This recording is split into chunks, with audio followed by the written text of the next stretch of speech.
This is the first part of a video series I'm doing on a customer's SIG Sauer P320. The customer initially came in complaining about this gun having a extremely heavy trigger pull. It didn't always have this. Apparently, a problem arose over time. What I thought was going to be a fairly simple diagnosis and fix became a little bit more complex than I expected. This video will concentrate on what might be going on in the FCU or fire control unit of the gun, which of course is housed in the lower or frame of the pistol. You'll be seeing my attempts in trying to analyze the issues that we're having, run some tests, do some troubleshooting, and hopefully come up with a conclusion or fix to the issues. Some of the issues you'll see in this video, as far as I know, have not been reported on the P320, neither reported or recorded, and this is why I'm attempting to make these videos in the first place. Not just to show my problem solving or troubleshooting process, but to show you that these issues can happen. I want to make people aware of them. Alright, so let's begin. This model P320 started life as a X5 Legion. All components in the fire control unit and striker assembly are OEM. Now, as far as appearance goes, I know the elephant in the room is the compensator and slide assembly. That's a PMM comp and barrel paired with a SIG Pro Cut slide. I know some people might view this assembly and think the gun is irredeemably modified, but as far as modifications for the P320 go, this is pretty mild. We'll be doing a full strip of the frame. You'll be able to see what is going on with the FCU with your own eyes.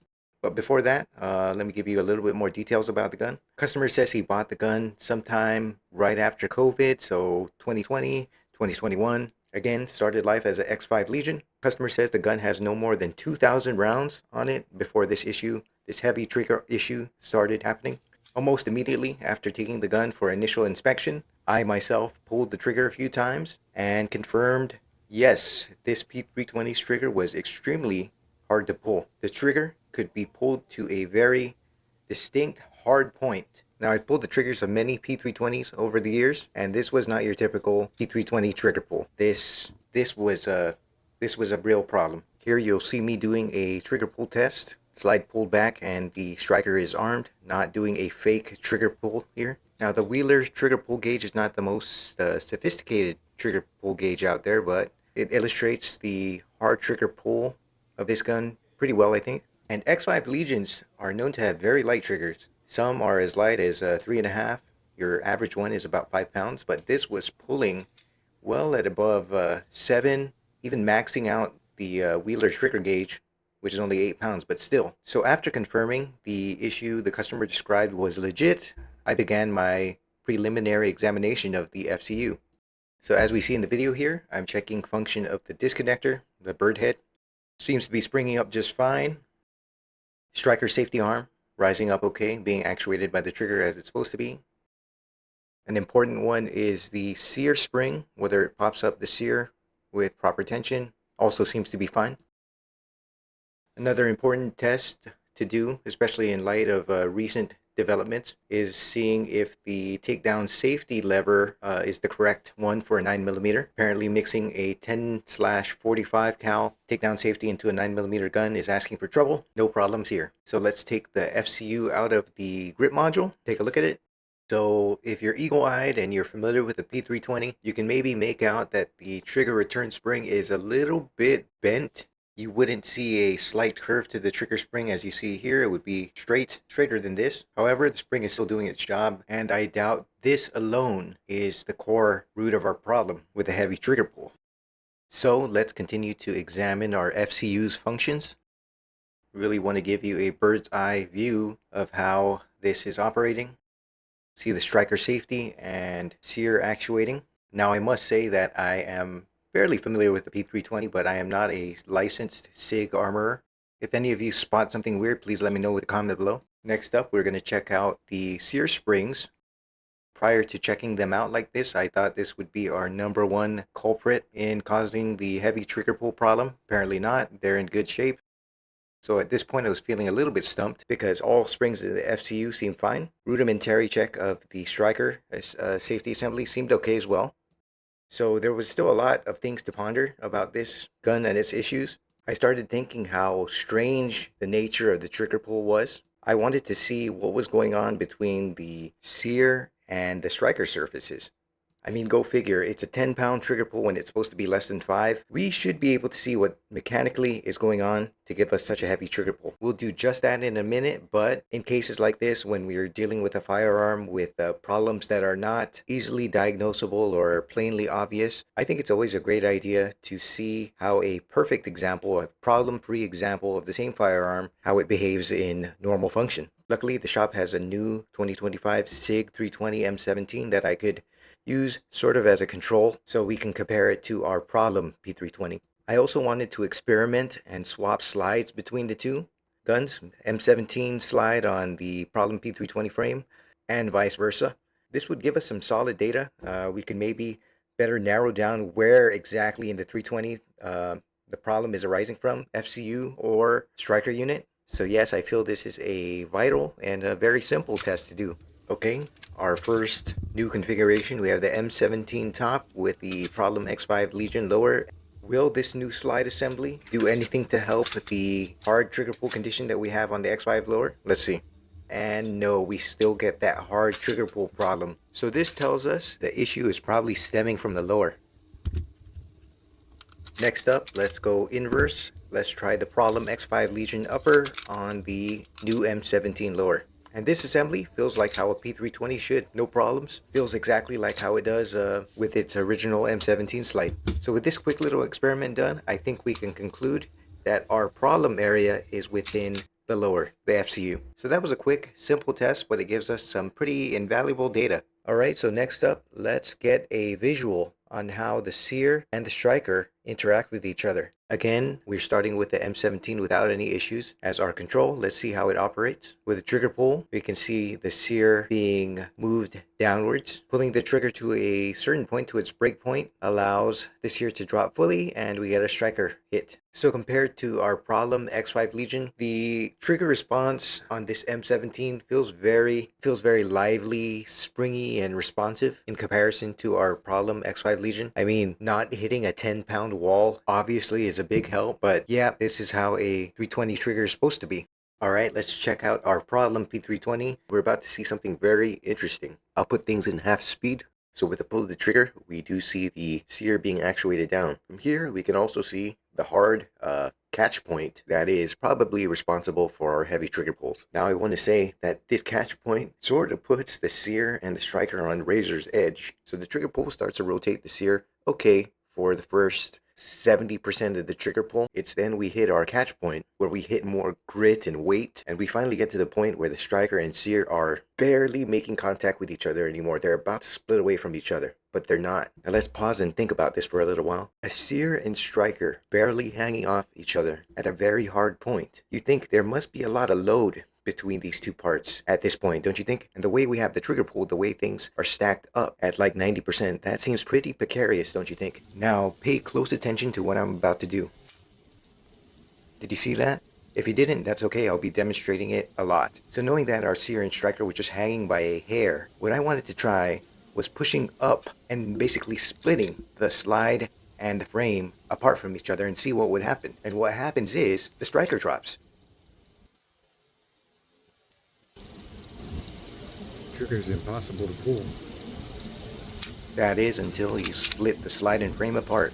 So if doing that, pushing up on the red dot and separating the slide and the frame can make the striker drop, how about impacts? How about torsion, twisting the gun? Technically that separates the frame and slide a little bit microscopically.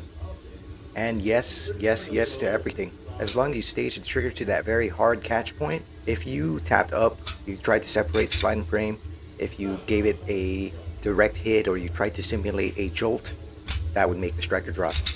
Now some of you might be watching this and be thinking, and especially if you're up to speed with the P320 situation, could this be UD, uncommanded discharge related? I'll tell you right now, I would think not. Not directly at least.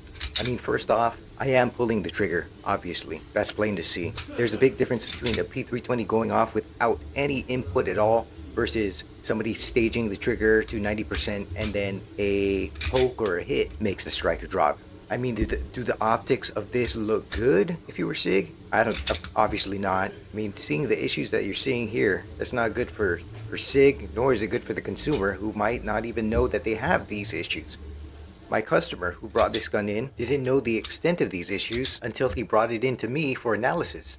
I just want to show you that this issue can happen in a largely unmodified P320. I know there are 320s out there that exhibit trigger behavior like this, so I definitely want to put this out there. Okay, so I thought this was a breakthrough. This push up to discharge type deal was, I couldn't have been the first one to come across this, right?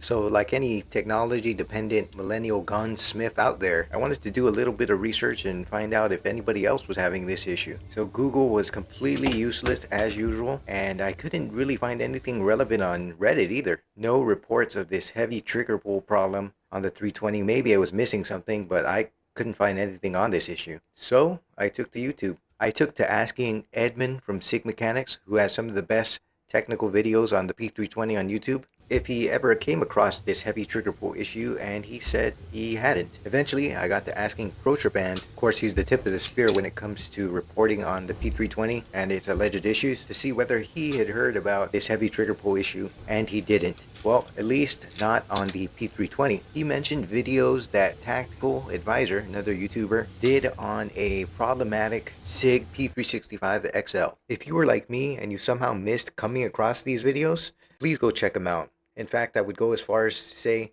that Tactical Advisor's videos on that 365 are required viewing for this video. You know, I could have sworn I heard about this issue before. I'm not too sure it was Tactical Advisor, but I recall a coworker showing me a video maybe like 2 years ago that showed a 365 with a delayed trigger pull.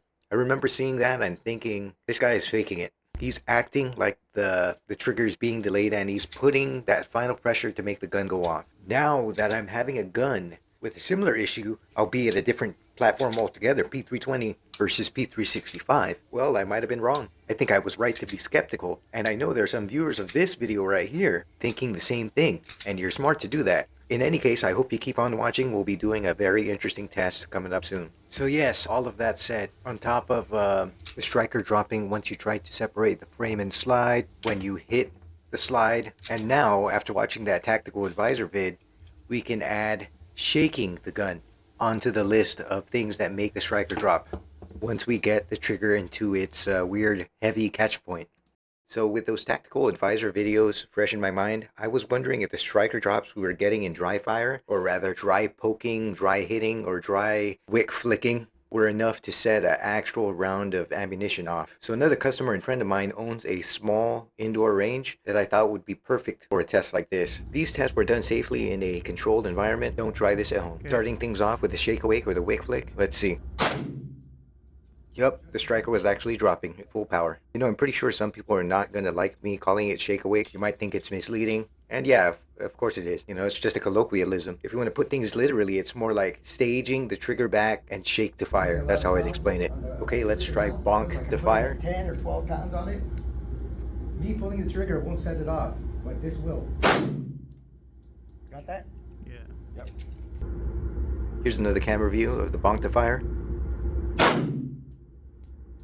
Right when the mag hit, it went off. And here's another shake. Pretty sure if somebody flinched hard enough, that type of movement can set it off. Here's an example of a poke / lift up. Sorry for the gnarly looking thumb. Got smashed by M1 Grand about a month ago, still recovering. Here's the last of our live fire footage. It is another push up. That's legit. And that concludes our live fire footage.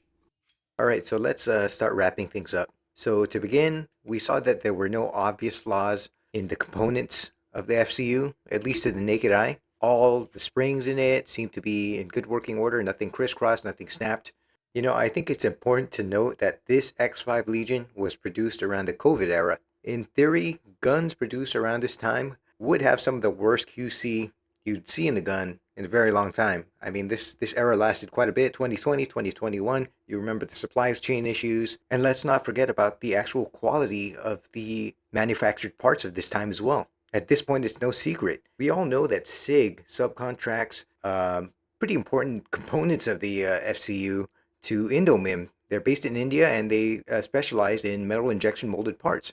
Parts like the striker, parts like the striker safety arm, the Sear even, We would all hope that Indomim was producing these parts with the amount of precision and quality that they require. We would also hope that SIG was doing proper QC checks once they receive these parts. And while I'm at it, I want to mention, I handled a lot of P320s over the years, and quite a few had weird, glitchy triggers, just like this one. Certain models that come to mind were of the COVID era. For example, our P320 X5 Legion that we have here, and also the gun that preceded it, the original polymer P320 X5. I remember the triggers on those polymer X5s pretty vividly. Like, so many of their triggers were weird, and I remember thinking, this is the trigger on your flagship match gun? I mean, I remember during this time the CZ Shadow 2 debuted, and those triggers on the polymer X5s were bad. And the P320 X5 that you're seeing in the picture here is the one that Garantham has in his possession right now. So this P320 X5 supposedly had a documented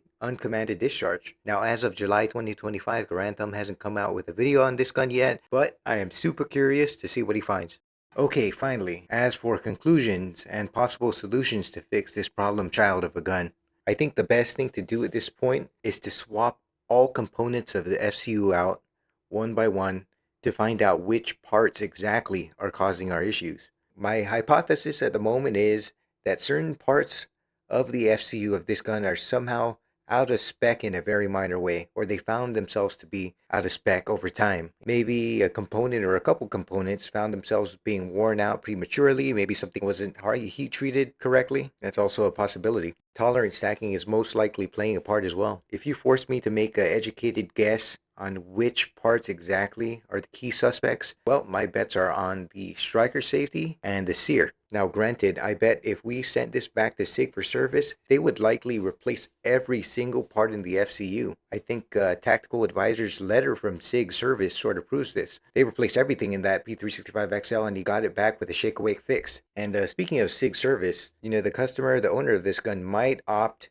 to send it back to them, but he brought it to me just to see what I can do, what we can do locally to fix it. We're based out of the U.S. territory of Guam, and getting a hold of SIG and setting up warranty work with them is a nightmare for us. As it stands, as far as the FCU goes, I'm pretty confident I can work this out. I'd like to try out a new production striker safety and Sear in this gun. And that's where we are with this P320. I hope you enjoyed watching my troubleshooting process. My main goal with this video was to show you that this issue that you saw here can happen on the P320. It's a problem that might not happen at first, but will develop maybe more as you shoot the gun, like it did for my customer. I mean, for 95+% of you, hopefully you'll never run into this problem. Odds are you won't. On a final note, I must say the most interesting thing I found working on this gun was the fact that both the P320 and the P365, despite being so different, like mechanically from each other, sure, the 365 is derived from the P320, but the two designs are so different in so many ways, no parts compatibility. The fact that they can develop basically the same issue is really interesting to me. If anyone out there knows the exact cause of these problems in either gun, please leave a comment. I believe you might be one of the first, if not the first, on the internet to crack this case. SIG probably has specific fixes for these issues, but we'll probably never know what they are.